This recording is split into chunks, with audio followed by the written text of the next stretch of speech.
Hey good people, and welcome back to the channel. The past 4 months have truly flown by, but we're finally at the finale for season 1 of the Fox series Our Kind of People. So for the purposes of the video, you'll get to hear my thoughts and feelings on the season 1 finale as well as my overall thoughts on the entire series. So without any further delay, let's jump right in. The episode kicks off with Angie and the family talking about shutting down the store and moving back to Boston. Angie introduces her new product, Nikki's Halo, to the family. With Angie convinced that she needs to leave the area ASAP, Patricia and Nikki offer her some comforting words. When Nikki leaves, Angie lets Patricia know that she still wants to clear her mother's name, even if it's at the expense of the money that Teddy promised her. Patricia tries to talk some sense into Angie, but we all know it's pointless. We then get a scene of Raymond, and he's shirtless for the female fans of the show, but he quickly puts on a robe and he talks to Leah about her feelings related to betraying Angie. In the very next scene, we get Raymond coming downstairs to meet Teddy and Tariq for breakfast. Teddy lets Raymond know that his private investigator learned about Leah getting a keycard from Jack and that Raymond visited Jack's room the night of his death.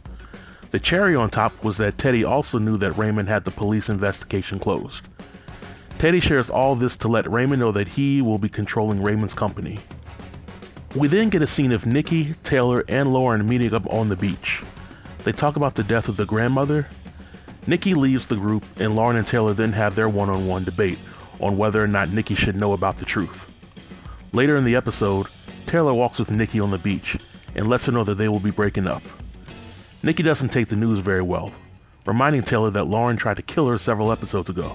And if you ask me, Nikki makes a very good point. I've never been a fan of this forced love triangle because it's impossible to root for any of the girls involved. Nikki never respected Taylor and Lauren's relationship. Lauren never respected Nikki and Taylor's relationship. And Taylor is swapping DNA with 2 lovers who are family members, one of which tried to kill her. This is all sorts of messed up.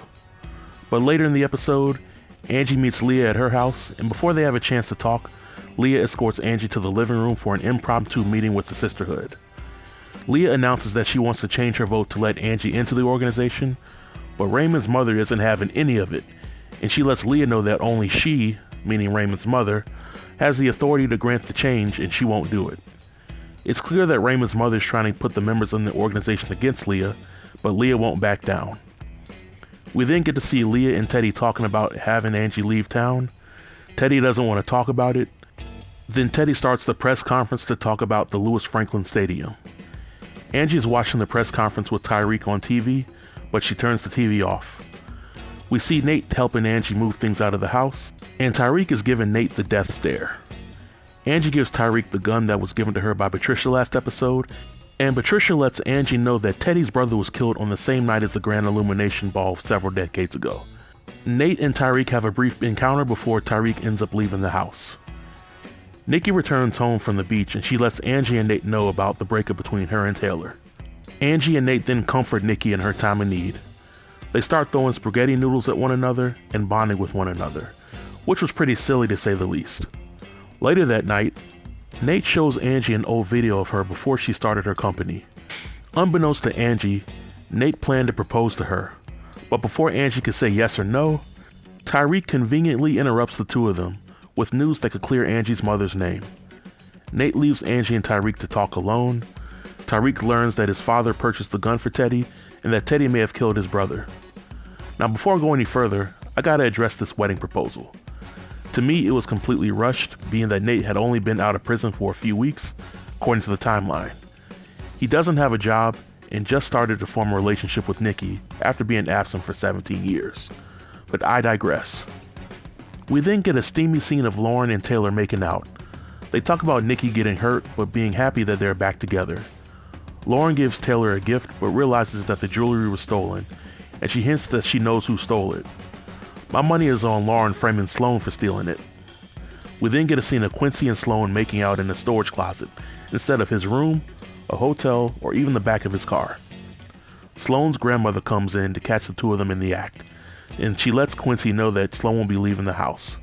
Angie and Leah meet up to plan the Grand Illumination Ball. Angie lets it slip that she thinks Teddy killed his brother.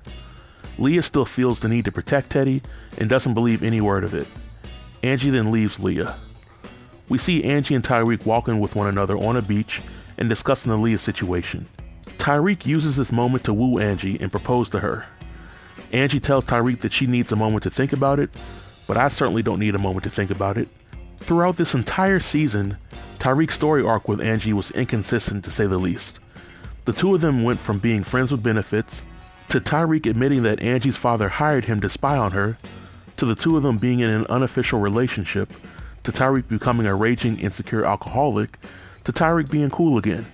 This marriage proposal is a clear race to the finish between Tariq and Nate, which from a storytelling perspective is pretty silly. But we then go to the Grand Illumination Ball. Nikki and Taylor bump into one another and they briefly reconcile. Quincy and Lauren then have an argument. Lauren accuses Sloan of being a gold digger, and Quincy accuses Lauren of hooking up with Taylor behind Nikki's back for weeks. Nikki overhears the conversation and she gets heartbroken for the 21st time this season. Nikki storms off, and it causes other family members to storm off as well. Raymond and Leah witness everything, and Raymond blames the toxicity with the kids on Teddy. And Leah feels that the only way to beat Teddy is to take away his legacy. So it seems as if things are coming full circle for Leah, because she started the season wanting to blackmail Teddy in order to run Franklin Holdings for herself, and it seems like she wants to do the same here. A few moments later, Leah gets the attention of everyone at the party and presents Teddy with the gift. The gift is the gun that he used to kill his brother, so it seems. Teddy has a panic attack and starts to see hallucinations of his brother. He retreats to his office, and all of the family follows him. Leah and Angie pressure Teddy to confess to killing his brother. Teddy breaks down what happened. According to Teddy, he and Angie's mother were going to run away. Teddy's brother tried to stop him. Teddy's wife followed them there, and Teddy's wife tried to shoot Teddy, but the brother jumped in and took the bullet for him. I gotta give a shout out to Joe Morton in this scene because he gave one hell of an acting performance. But Teddy claims that the incident made his wife become mentally ill, and he's been trying to get her help ever since. Angie then pressures Teddy to give up answers as to why he planted drugs on her mother. Teddy denies setting Angie's mother up, but Leah realizes that Teddy had some past bad business dealings, and she demands that Teddy leave the house and hand over the company by the end of the night. It seems like Teddy agrees to the terms, to which I fully don't understand. Teddy has dirt on Raymond for possibly tampering with evidence in the death of Uncle Jack. The rumors alone could damage Raymond's reputation and put his mother in hot water as well. So at the point of this episode, I don't buy that Teddy is just going to walk away like nothing happened. And we still don't have any closure to what may have happened to Tariq's father. But let's continue. Angie confronts Raymond's mother about planting drugs on her own mother, and Raymond's mother admits to doing it. Angie records the conversation, unbeknownst to Raymond's mother, but Raymond's mother destroys her phone. Angie lets Raymond's mother know that the conversation was stored on the cloud, and Angie uses the information to get into the sisterhood. After the party's over, Angie goes to talk to Sloan. We find out that Sloan is pregnant. Angie meets with Leah to let her know that she's blackmailing Raymond's mother to fully fund her business. Patricia and Teddy meet up. Patricia thanks Teddy for essentially saving her life. Patricia hints that we haven't seen the last of Teddy, and Teddy also hints the same thing.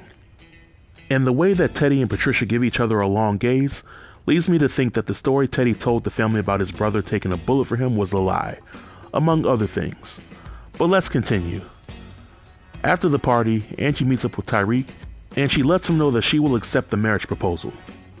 Leah and Raymond have some alone time, but Leah lets Raymond know that he will be the chairman of Franklin Holdings, while she goes into business with Angie. When Raymond leaves the room to open a bottle of champagne, Leah turns her back to the door, and a masked assassin comes in the room, saying, "Teddy Franklin," before shooting the back of the chair where Leah was sitting. Leah is shot in the back near her heart, and while I'm no medical expert, it looks like Leah will be going to the upper room. But that's how the season finale ends. On a scale of 1 to 10, I would have to give the season finale a 5. If I had just seen the episode by itself without any previous episode as context, then I would have given it a strong 7. But for me, there were way too many inconsistencies in the storytelling for me to give it a higher rating. As far as the entire season goes, I still have to be honest. I came away from this experience extremely disappointed. Don't get me wrong, the show has some amazing acting talent attached to it. Nadine Ellis as Leah made me a fan of her performance throughout the season, and I look forward to seeing her work in the future. Joe Morton and Debbie Morgan also gave great supporting performances when the story didn't make them look like fools. Which leads me to my issues with the series, which is the storytelling.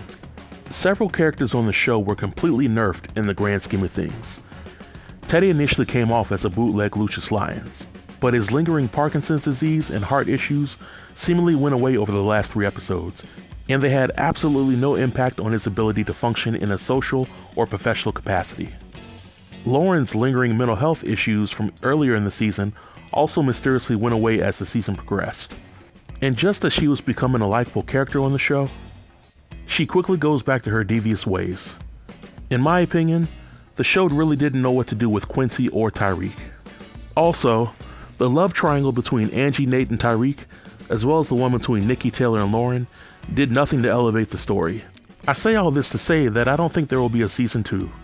But if there is, the show needs to fire its existing writers and hire more competent writers to do the pool of amazing actors justice. But those are just my thoughts. This marks the end of the review. Please feel free to let me know what you thought about the review or the episode in the comment section below, and I'll be sure to reply.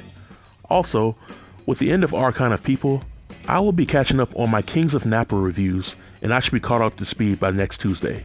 So until next time, stay tuned and stay safe. Peace.